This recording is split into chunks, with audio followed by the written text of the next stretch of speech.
Brandon? Rachel. Rachel? Jeremy. This is 21-year-old Brandon Reisner, standing alongside his two parents. For the last 6 hours, Brandon has been on the run from police after brutally killing his best friend. Keep going! You jumped the fence. Head back towards Collingwood.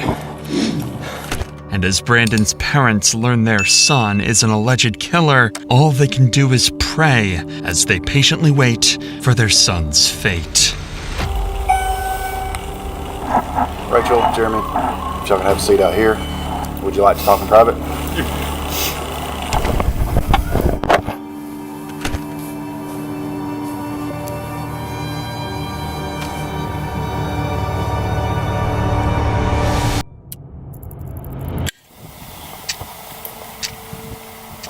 On a cold November morning in 2022, a ditched Toyota Prius would be discovered by officers in Rome, Georgia. There's nothing. That's what I was looking for. There's nothing. Why this car was ditched in the middle of a creek is something police were yet to figure out. Y'all don't think he's in there? No, I didn't come down there. Oh, okay. Son's name's Aaron Davis. Supposed to be coming to Rome to see some friends and going to Alabama to see his girlfriend. I don't think he made it there. Nah. I wonder where he's at. Why his car's down there. Crazy thing is, there's nothing. I mean, there was no acceleration. It's almost like it just Rode off in there or something. yeah. Didn't go all the way up in park or something. Yeah, I mean, there's lights on like it's, but it ain't running. I rode over here to see what was going on. He was down there changing out the trash. A tow truck would eventually come and lift the vehicle out from the creek, and upon searching the license plate number, they would discover it belonged to 21-year-old Aaron Davis.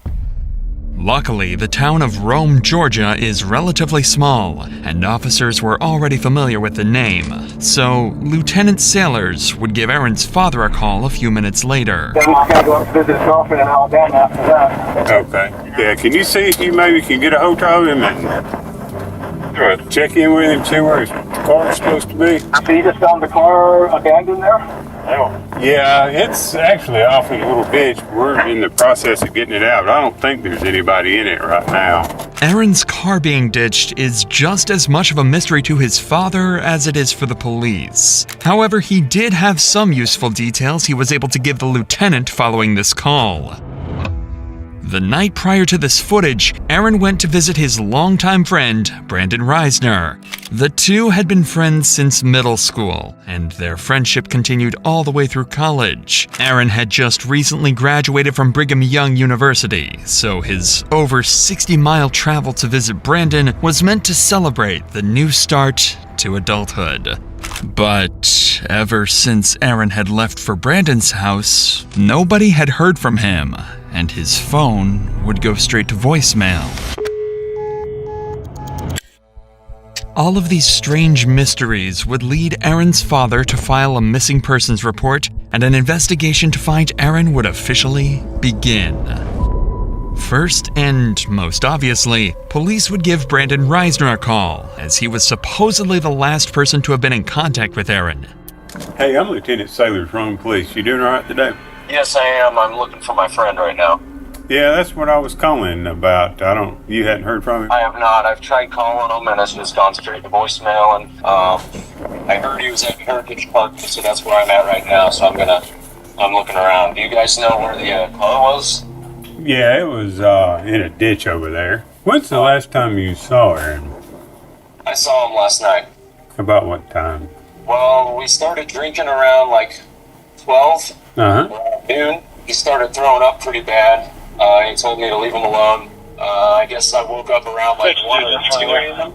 And that's when I saw that his car was gone. All right. Well, if y'all hear from him, let us know, okay? Yeah, thank you for the help, sir. All right. Bye-bye. Brandon's story made complete sense, and he even claimed to be actively looking for Aaron at the time of the phone call, as any good friend would do. It seemed like Brandon was clearly the person they needed to speak to further in order to get to the bottom of Aaron's disappearance. So a few hours later, they showed up, unannounced, at Brandon's house to get more answers about what happened the night before, this time face to face. Hey, what's going on?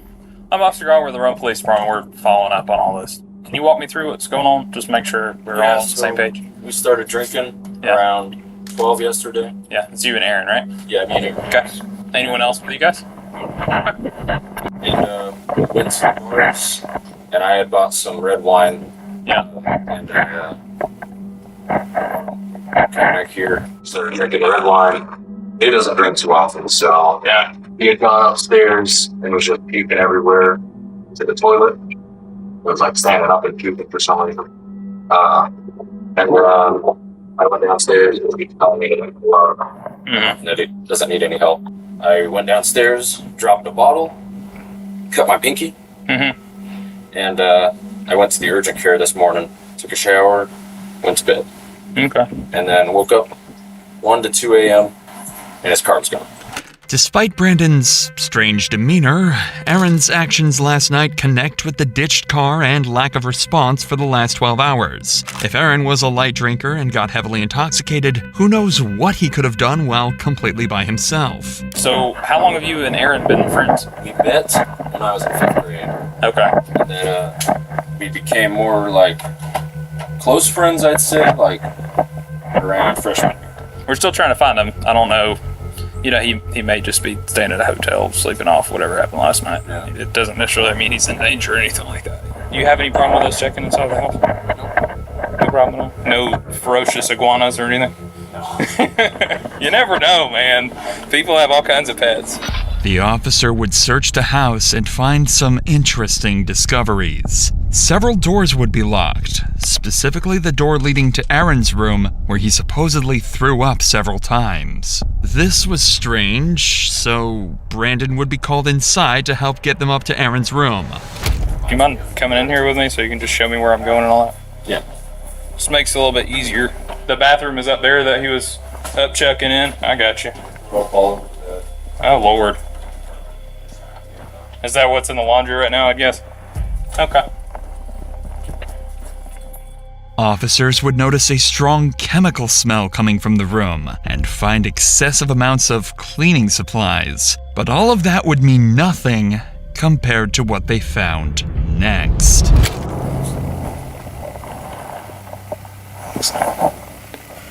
There's a significant amount of blood next to the bed, too. Decent. More than just vomit all the way over here.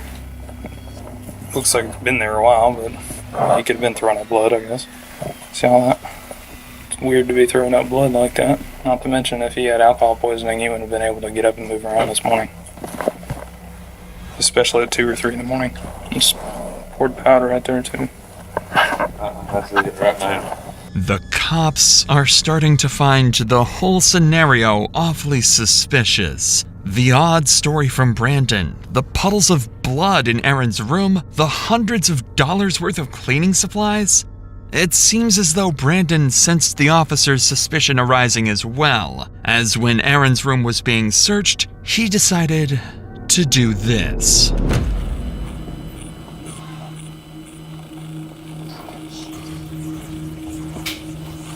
Oh, my knees.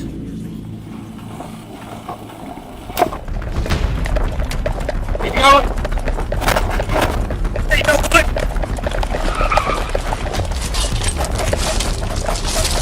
Now.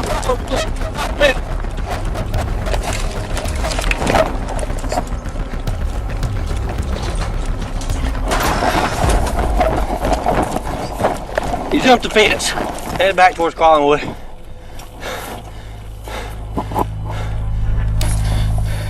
Somewhere between LaPorte and East 9, gonna be in these houses. Go up to the house, get in the backyard. Okay. Possible 1043 suspect.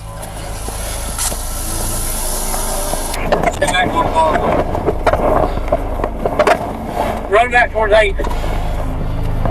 Give me more units. Unfortunately, officers lost sight of Brandon. He officially managed to escape the police, at least for now. Desperate for any leads that might aid in finding Brandon, police began going door to door around the neighborhood, questioning witnesses who might have caught a glimpse of where he had fled. During this effort, one officer encountered a neighbor who happened to be on a call with Brandon's father, Jeremy. Quickly, the officer took the phone to speak with him directly. Hey, sir, I'm Lieutenant Sailor from police. Hi, I'm Jeremy Reisner, the homeowner, Yes, and my Brandon's father. Yeah, we're probably going to need to talk to Brandon. Do you know where he is? No, I thought he was still at home. Now, earlier we had told him maybe drive around the areas where they normally hang out and try to look for him, for Aaron. Okay, we'll keep trying to get hold of him. We're still about an hour away, working our way there. Even Jeremy was clueless regarding Brandon's whereabouts, and seemingly so was everyone else, as an entire hour would go by with Brandon nowhere to be found.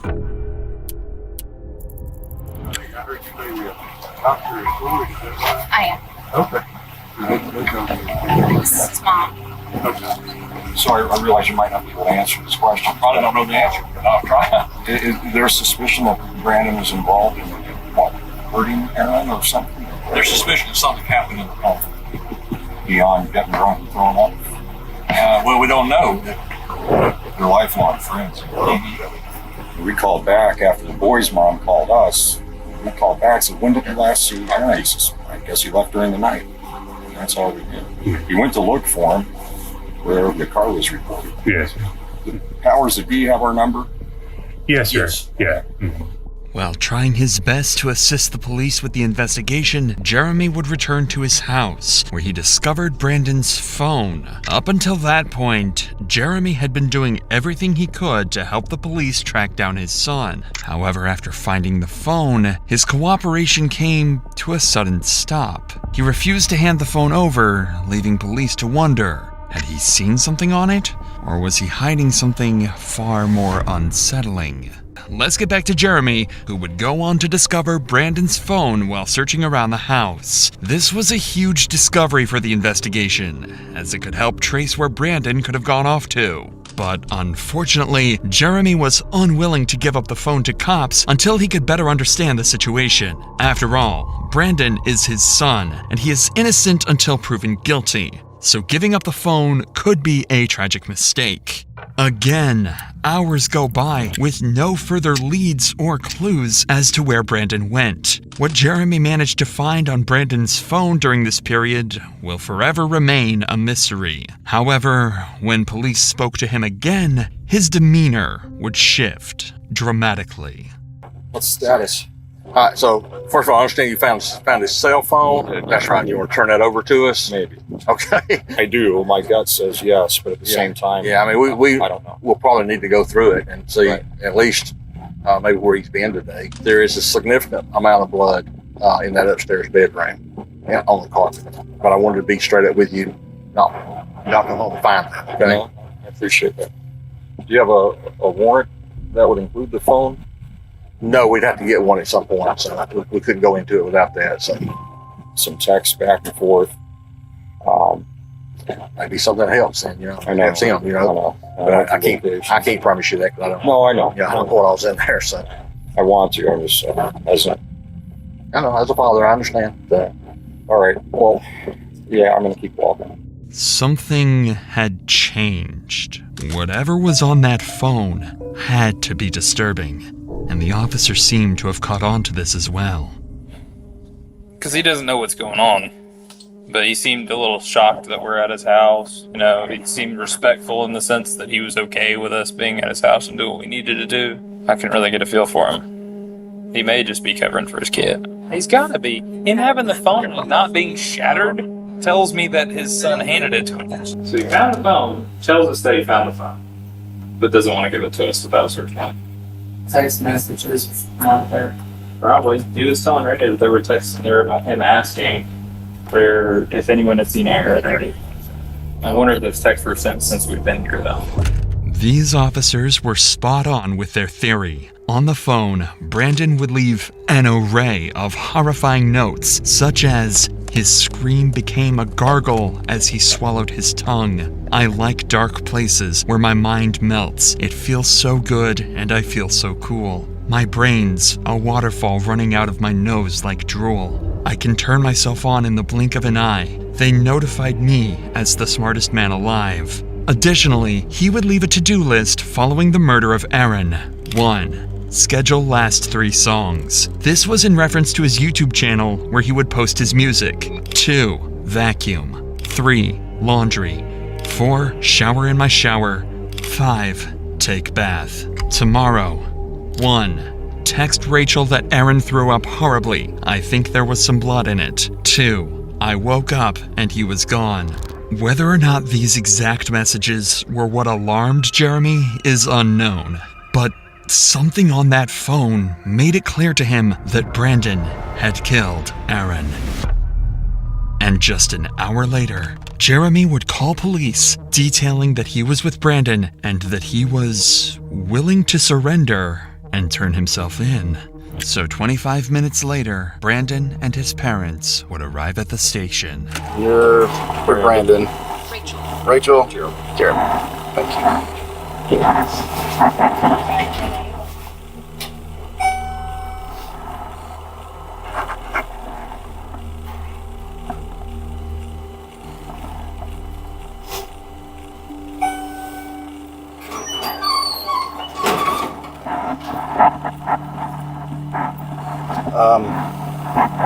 Rachel, Jeremy, if y'all can have a seat out here, I'm gonna take him back there and we'll talk, man.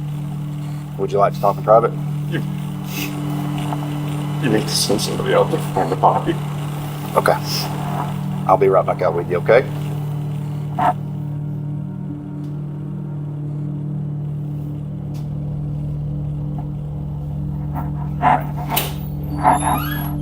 Anything in your pockets that I need to know about? Wallet and keys. Have those real quick. Anything else? No. Sorry about that. Go ahead and have a seat. Now that Brandon was secured, the detective would sit him down to try and get a basic confession or any information that might ease the path to conviction. Alright, like I was saying, I'm Detective York. I work here at the wrong PD, of course. Detective York, yep, that's me. So before we get started, got some paperwork you gotta fill out. The detective would start the interview by getting Brandon's basic information and contact addresses. So I'm gonna read you some stuff before we get started, okay? You have the right to remain silent. You have the right to talk to a lawyer for advice before you are asked questions and have him with you during questioning. I would like a lawyer. You would like a lawyer, okay? Alright, sit tight for just a minute. Brandon was smart. He knows nothing he says in the interrogation room will go on to help him in court, so he decides to keep his mouth shut. While this is unfortunate for the detective, Brandon's parents are more than willing to have a discussion with him. So instead, he turns his attention over to them to try and get the information that he's looking for.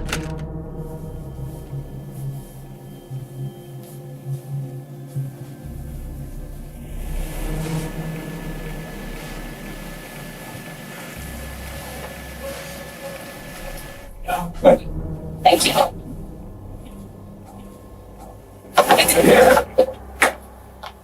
There's a lot going on right now. Anything that we can do to be all right now. Need you back in 5. I can take you out. Try to show you. I can try to show you. You can try to show us the general area, yeah. Okay. There's an old cemetery up the hill. You turn left. Trendle, something like Trendle. Okay. We can show you all that. This statement from Jeremy was crucial information to track down Aaron's body. But as valuable as this information is, the detective recognized the importance of capitalizing on the opportunity to gather as much from Jeremy as possible while he remained cooperative. With this in mind, he shifted his focus to delving deeper into Brandon's personal life before turning to search for the body. Brandon, we brought him home from college because he was having anxiety attacks, he was having suicidal thoughts, he was having visions. Brought him home to make it safe. I get his medications right. Got a call from Brandon this morning at 9 or 10. He was asking about one thing out falling. So they had a drink. He didn't want Dad finding out, but was vomiting upstairs in the carpet. That's all we heard. Then an hour or two goes by, and the boy's mom calls us, or I called Brandon back like immediately after getting murder. Said, do you know where Aaron is? He says, no. Got there around 5, and we were told Aaron had run away. Ran from the house, ran from the police. Aaron's body is luckily there. He's mentally unstable. He has Tourette's since he was a kid, diagnosed as a kid. And with that comes OCD, and people say they have OCD all the time, they don't understand. And until they live with that.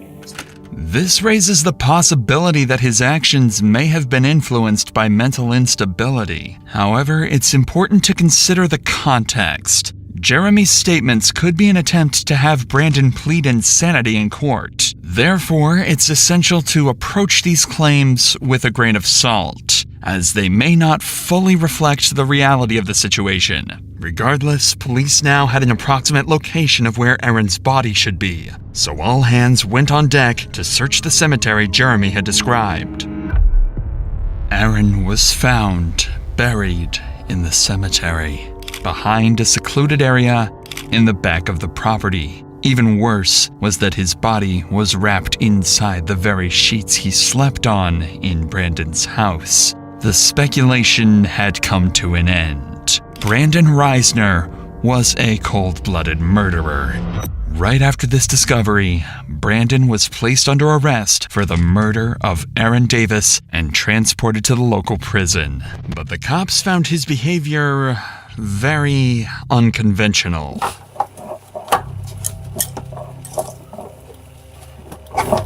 Stand right there. Come on. Go up to the counter, right? Let them follow their instructions. This is his property. You got ID in here if you want to. For me? No, we're talking to him. Oh. You got your ID in there. Oh, yeah. Officers stated that Brandon remained eerily calm while being transported and seemed completely unfazed by the entire situation. And while Brandon had been successfully captured and the case had seemingly came to a successful conclusion, officers had one tragic duty to complete before the end of the day: break the news to Aaron's parents that their son had been murdered. Many questions. Here? I don't know a whole lot because I've not been here doing a lot of research. Be specifics.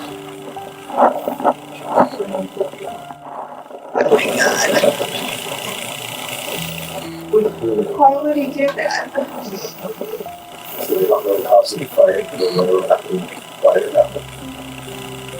Why you do that? We need my son. The family needs him. Oh my God. Aaron was a recent college graduate and a good kid with a bright future ahead of him. His sudden death is nothing short of an evil, horrifying act on Brandon's behalf, and justice had to be served for Aaron's and his family's sake. That justice would come inside the courtroom. On July 18th, 2024, Brandon was left with little to no defense for his crimes, and his plea to claim mental insanity was quickly ruled out. And I have come to the conclusion that justice requires that Mr. Reisner be sentenced on count 1 to imprisonment for life without parole. And that's what I'm going to do. He was sentenced to life in prison without the possibility of parole after pleading guilty to the murder and mutilation of Aaron Davis.